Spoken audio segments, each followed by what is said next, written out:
अस्सलाम वालेकुम नाजरीन। इस एपिसोड के आगाज में हम देखते हैं कि उरहान साहब अपना घोड़ा भगाते हुए जंगल में एक जगह पर आते हैं और एक दरख्त के नीचे अपना घोड़ा रोक कर नीचे उतरते हैं और अपने घोड़े को देखने लग जाते हैं। इस दौरान नीलोफर खातून भी अपना घोड़ा भगाते हुए उनके पीछे आ जाती है और उरहान के पास आती है और फिर घोड़े से नीचे उतर कर उरहान के पास आती है। उरहान कहता, मेरे बाबा का ख्वाब हकीकत बन गया। उन्होंने उसी खंजर से काट डाला जो मेरे गले पर रखा था। उन्होंने अपने बेटे को और बरसों की मेहनत को भी एक एक कंद खंजर से कुर्बान कर दिया। नीलोफर उरहान के गले लग जाती है और फिर उससे पूछती, तुम्हारी तलवार कहाँ है? उरहान कहता, मैंने वो उसके असल मालिक को लौटा दी। नीलोफर कहती, तुम्हारे बाबा ने वो तलवार तुम्हें बोरसा के दरवाजा खोलने के लिए दी थी। उरहान कहता, अब बाबा को वो तलवार उसके नए मालिक को देने दो। तो नीलोफर कहती, तुम्हारे बाबा ने तुम्हारा वजीफा छीना और तुम हार मान गए, बस इतना ही? उरहान कहता, मैं दो महाजों पर लड़ रहा हूँ, एक अपने दस्तरख्वान के सरदारान से, दूसरे अपने भाई से। वो तलवार इसके लिए नहीं, क्योंकि ये जंग नई है, मुझे एक नई तलवार चाहिए। तो नीलोफर कहती, तुम बोरसा से दस्तबरदार नहीं हुए। उरहान कहता, कभी नहीं। मैं बोरसा और बाबा को वापस देने वाली तलवार दोनों हासिल करूंगा, अपने असूलों के तहत, चाहे अकेला ही क्यों न रह जाऊं। तो नीलोफर कहती, तुम अकेले नहीं हो। उरहान नीलोफर के गले लग जाता है और फिर उससे कहता, कासम और सुलेमान से कुछ मत कहना। नीलोफर कहती, वो आइकुत के साथ है ताकि इन्हें मालूम न हो कि इस वक्त क्या हो रहा है। उरहान कहता, तुमने अच्छा किया, इन्हें ये सब कुछ मुझसे सुनने दो। जबकि इधर काई कबीले में हम देखते हैं कि हलीमा खातून निहायत गुस्से के साथ खेमे के अंदर दाखिल होती है। मलहून भी उसके पीछे आती है। हलीमा कहती, मेरे भाई के कारनामे का सिला ये कैसे हो सकता है माँ? मेरे भाई ने बरसों तक नरम बिस्तर नहीं देखा। बाबा क्या कर रहे हैं माँ? बोरसा ही तो मेरे भाई की जिंदगी की वजह है। मेरा भाई कभी बोरसा से दस्तबरदार नहीं होगा, क्या बाबा नहीं जानते? तो मलहून कहती, वो नहीं होगा। मेरा उरहान अपने बाबा की तरह जिद्दी है। मेरी जज्बाती बेटी, इधर आओ। और हलीमा को गले लगा लेती है और कहती है, थोड़ा पुरस्कुन हो जाओ। हलीमा कहती, आपने मजलिस में क्या कहा कि आपने भाई का दफा किया? मलहून कहती, क्या तुम समझती हो कि मैं खामोश बैठी रही? मैंने वही कहा जो हक था। तो हलीमा कहती, मैं भी खामोश नहीं रहूंगी, मैं अपने भाई के साथ हर जगह जाऊंगी। तो मलहून कहती, नहीं, अब से तुम कहीं नहीं जाओगी जब तक मैं इजाजत न दूं। यह सुनकर हलीमा हैरान हो जाती है। तो मलहून पूछती, ये क्या तुम हैरान रह गई हलीमा? क्या इसके लिए मैं बगैर तला मैदान में गई? क्या आप भी मुझ पर ऐसे ही खफा होंगी जैसे बाबा हुए थे माँ? मलहून कहती, तुम मेरी इजाजत के बगैर मैदान जंग में चली गई। तुम मुझसे पूछे बगैर अपने बाबा के खेमे में दाखिल हो गई। तुम कब मेरी बात सुनना शुरू करोगी हलीमा? तो हलीमा कहती, तो क्या करती माँ? क्या अपने भाई को मैदान में अकेला छोड़ देती? मलहून कहती, तुम नाफरमानी कर रही हो और अपने साथ बाजियान को भी खतरे में डाल रही हो। हलीमा कहती, माँ, मैं बाजियान की रहनुमा हूँ। मेरी बाजियान और मैं मैदान जंग के लिए पैदा हुए हैं। मलहून कहती, अब नहीं, मैंने तुम्हें मनसब से माजूर कर दिया है, तुम अब बाजियान की रहनुमा नहीं रही। ये सुनकर हलीमा शशोपानी में मुब्तला हो जाती है और मलहून जाने लगती है। तो हलीमा भागते हुए मलहून के सामने आ जाती है और कहती है, माँ, ये आप क्या कह रही हैं? ऐसा मत करें। मलहून कहती, अब से तुम मेरी इजाजत के बगैर कबीले से बाहर नहीं जा सकोगी। फिक्र न करो, ये हमेशा के लिए नहीं है, बस तब तक जब तक कोई ऐसा सरदार आए जिसे मैं तुम्हारे काबिल समझूं और वो तुम्हें ब्याह कर ले जाए। अब बैठो और अपनी जहेज की तैयारियां शुरू कर दो, तुम अब काम में मसरूफ रहोगी, तलवार में नहीं। और ये कहकर मलहून वहां से रवाना हो जाती है, जबकि हलीमा बहुत ज्यादा परेशान हो जाती है। जबकि इधर सरदारी खेमे में उस्मान साहब उरहान की जानब से दी गई तलवार उसकी जगह पर रख देते हैं और उसे देख रहे होते हैं। इसी दौरान मलहून खेमे के अंदर दाखिल होती है और कहती, आपने एक हुक्म से पूरे कबीले को तकसीम कर दिया उस्मान साहब। आपके सिपाही, आपके सरदारान, आपके बेटे, अगर हालात मजीद खराब होते रहे तो क्या होगा? ये तलवार मैदान जंग की थी, ये तलवार बोरसा के दरवाजे खोलने वाली थी। उस्मान साहब कहते, तलवार वही है जहाँ इसका ठिकाना है, जो भी इसका हकदार होगा आकर ले लेगा।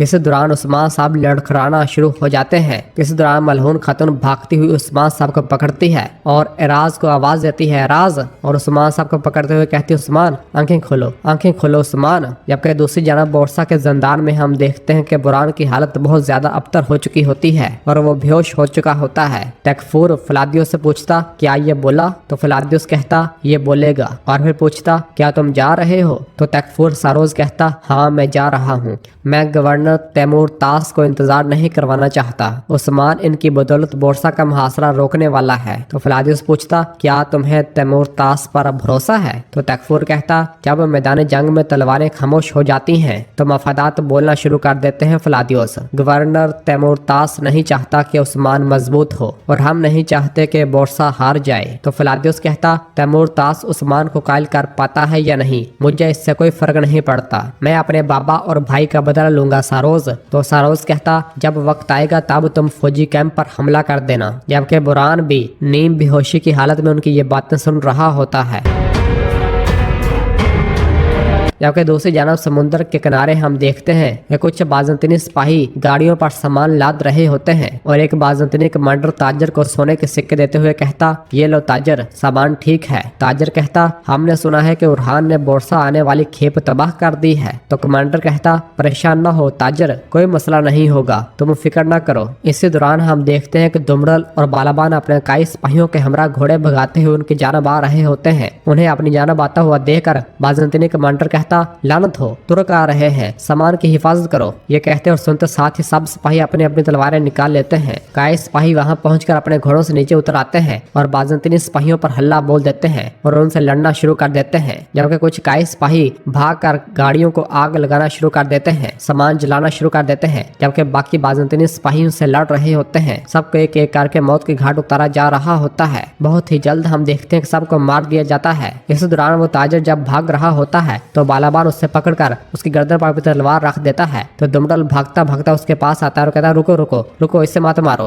मुझे ये जिंदा चाहिए, इसे मत मारो। बालाबान कहता, मैंने आज तक इनमें से किसी को जिंदा नहीं छोड़ा भाई, क्या आप दूसरों को मेरा मजाक उड़ाने देंगे? तो दुमडल कहता, जो अपनी अक्ल खो चुका हो उसका तमस्खर उड़ाना गुनाह है भाई, परेशान न हूँ, कोई इसका जिक्र नहीं करेगा, चलो जिद छोड़ दो। तो बालाबान कहता, ठीक है। और फिर बालाबान उस ताजर के कान में कहता, दुनिया हमारे लिए मिट्टी का एक मुट्ठी भर है, हम फिर जरूर मिलेंगे, और उसे छोड़ देता है। और फिर दुमरल उस ताजर को पकड़कर उठाता है और कहता है, अब मेरी बात गौर से सुनो, जाकर बोरसा के मुहाफिज कुत्तों को बता दो, अब से बोरसा को जाने वाला हर अमदादी सामान शोलों में जल जाएगा और हर सिपाही को मौत मिलेगी। यह कहकर उससे छोड़ देता है और वो ताजर वहाँ से भाग जाता है। जबकि इधर कायक कबीले में कासम और सुलेमान अपने घोड़ों के पास मौजूद होते हैं और उनकी सफाई कर रहे होते हैं। इस दौरान उरहान नीलोफर वहाँ पर आते हैं। अपने बाबा को देखकर कासम और सुलेमान भागते हुए उरहान के पास आते हैं और उसके गले लग जाते हैं। उरहान अपने बेटों से प्यार करता है। और फिर कासम कहता, सब कहते हैं कि अब आप कमानदार नहीं रहे, क्या ये सच है बाबा? और फिर सुलेमान पूछता, आपके पास अपनी तलवार क्यों नहीं है बाबा? आयकुत कहता, मैं इन्हें रोक नहीं सका मेरे हजूर, इन्होंने सुन लिया। तो उरहान कहता, बदखबरियां तेजी से फैलती हैं, ये दुरुस्त है, मैं अब कमानदार नहीं रहा, लेकिन मैं तुम्हारे दादा के लिए लड़ता रहूंगा, जब वक्त आएगा तो तुम भी लड़ोगे। सुलेमान पूछता, क्या दादा आपसे मोहब्बत नहीं करते क्योंकि आप हार गए थे बाबा? इस दौरान इराज खातून भागती हुई वहां पर आती है और आकर बताती है, उरहान साहब, उस्मान सरदार की तबीयत ठीक नहीं है, वो बेहोश हो गए हैं। यह सुनकर उरहान और नीलोफर उनकी जानब बढ़ते हैं। जबकि इधर सरदारी खेमे में हम देखते हैं कि मालहून खातून उस्मान साहब के पास बैठी हुई होती है। इस दौरान उरहान और अलाउद्दीन भागते हुए खेमे के अंदर दाखिल होते हैं और अपने बाबा के पास आकर बैठ जाते हैं। उरहान पूछता, माँ क्या हुआ है? अलाउद्दीन कहता, तुम्हारे खेमे में आने से पहले ये ठीक थे, लगता है तुम्हारी बातों ने इनका दिल जला दिया है। तो उरहान कहता, अपनी जबान का ख्याल रखो अलाउद्दीन। और फिर मालहून कहती, बस तुम अपने बाबा के हजूर में हो, तुम्हारे बाबा बुखार में जल रहे हैं। इस दौरान उस्मान साहब को थोड़ा होश आता है और वो अपने सामने अपने बेटों को देखते हैं और फिर मालहून से कहते, मालहून मेरे बेटो, मैं ठीक हूँ, मैं ठीक हूँ, फिक्र न करो, ये कुछ नहीं है उरहान, मैं ठीक हूँ। और फिर गोंजा उस्मान साहब के लिए पानी लेकर आती है और मालहून उस्मान साहब को पानी पिलाती है। गोंजा कहती, हम सब मुश्किल वक्त से गुजर रहे हैं, फिर भी बाबा ने बोरसा की खबर के बाद खाना छोड़ दिया है अलाउद्दीन। तो नीलोफर कहती, तुम खुद के सिवा कुछ नहीं देख रही, फिर तुमने बाबा को कैसे देखा गोंजा? अपने अल्फाज पर नजर रखो। और फिर मालहून कहती, गोंजा नीलोफर बाहर चली जाओ। तो गोंजा और नीलोफर खेमे से बाहर चली जाती हैं। जबकि इस दौरान हम देखते हैं कि काई कबीले के बाहर दाखिली दरवाजे पर ड्रम बजने की आवाज सुनाई देती है। जहर कुतैब बाहर रास्ते की जानब देखता है तो हम देखते हैं कि मंगोल कमांडर अपने सिपाहियों के हमरा घोड़ों पर सवार हुए कबीले की जानब आ रहे होते हैं, जिन्हें देखकर जरकुतै थोड़ा परेशान हो जाता है और फिर वो मंगोल कमांडर कबीले पहुंचकर अपने घोड़े से नीचे उतरता है और जरकुतै के पास आकर पूछता, क्या तुम मंगोलों की काली भेड़ जरकुतै हो? तो जरकुतै कहता, नहीं, मैं उस्मान सरदार का साथी जरकुतै हूँ। ये सुनकर वो मंगोल कमांडर जरकुतै के जिस्म पर बंदा पटा देखता जिस पर काई निशान होता है। जरकुतै पूछता, तुम यहाँ क्यों आए हो? तो वो मंगोल कमांडर कहता, मैं अजीम अलखानी रियासत के वारिस तैमूर तास नोयान का कासिद हूँ, मैं उस्मान सरदार से बात करूंगा। यह सुनकर जरकुतै उस मंगोल कमांडर की तलवार निकाल लेता है और फिर उससे कहता, मेरे पीछे चलो, और उस कमांडर को लेकर सरदारी खेमे की जानब बढ़ता है। और जैसे ही कबीले की जानब बढ़ रहा होता है, कबीले के तमाम लोग उसे देखकर परेशान हो रहे होते हैं। जबकि इस दौरान हम देखते हैं कि जब वो उस हकीम के पास से गुजरता है, जो हकीम उस्मान साहब का इलाज कर रहा था, वो उस मंगोल कमांडर को इशारा करता है और मंगोल कमांडर भी उससे इशारा करता है और आगे बढ़ जाता है। इधर सरदारी खेमे में जरकुतै खेमे के अंदर दाखिल होता है और आकर सलाम करता है और कहता, मेरे हजूर अलखानी गवर्नर तैमूर तास नोयान का कासिद हाजिर है, वो आपसे मुलाकात चाहता है, मैं क्या जवाब दूं? यह सुनते साथ ही उस्मान साहब उठने की कोशिश करते हैं तो अलाउद्दीन कहता, अगर आप मुझे इजाजत दें तो मैं उससे बात कर सकता हूँ हजूर। उस्मान साहब कहते, हमें इसका इस्तकबाल करना चाहिए। और फिर अलाउद्दीन और उरहान उस्मान साहब को पकड़कर उठाते हैं। उस्मान साहब कहते, देखते हैं कि वो क्या चाहता है।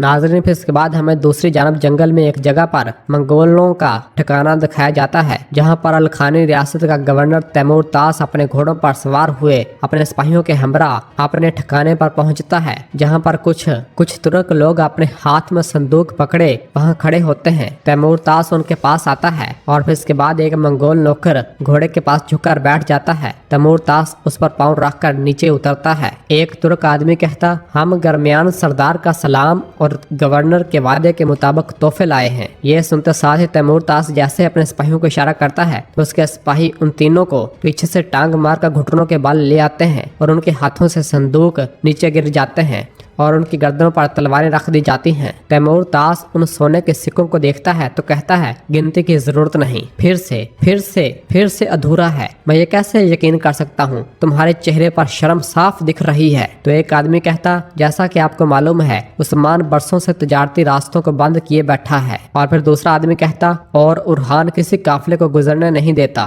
तो तैमूर तास गुस्से से कहता, बस बहुत हो गया, हर बार तुम घुटने टेक देते हो, वही बहाने, हर बार माजरत। अब तक हमने तुम्हारी जानें बख्श दी हैं ताकि तुम काई पर शिकायत ना करो, बल्कि उनसे निमटो। और तुम क्या करते हो बताओ? और फिर दूसरे आदमी की गर्दन पर खंजर रखते हुए कहता, करासी तो समुद्री डाकू बन बैठा है और तुम दूसरे सरदारान आपस में दस्तो गिरेबान हो। और इस दौरान उरहान क्या कर रहा है? वो मजीद फतुहात की तलाश में है और जब तुर्कमान सरदारान को इसकी फतुहात की खबर मिलती है वो उस्मान के झंडे तले आ जाते हैं। मैंने तुम्हें चंद सिक्कों का खराज लेने के लिए नहीं बुलाया और सोने के संदूक को लात दे मारता है, कहता, बल्कि तुम्हें होश में लाने के लिए बुलाया है। या तो तुम उस्मान के खिलाफ मुतहद हो जाओ या तुम अलखानी घोड़ों के कदमों तले कुचले जाओगे।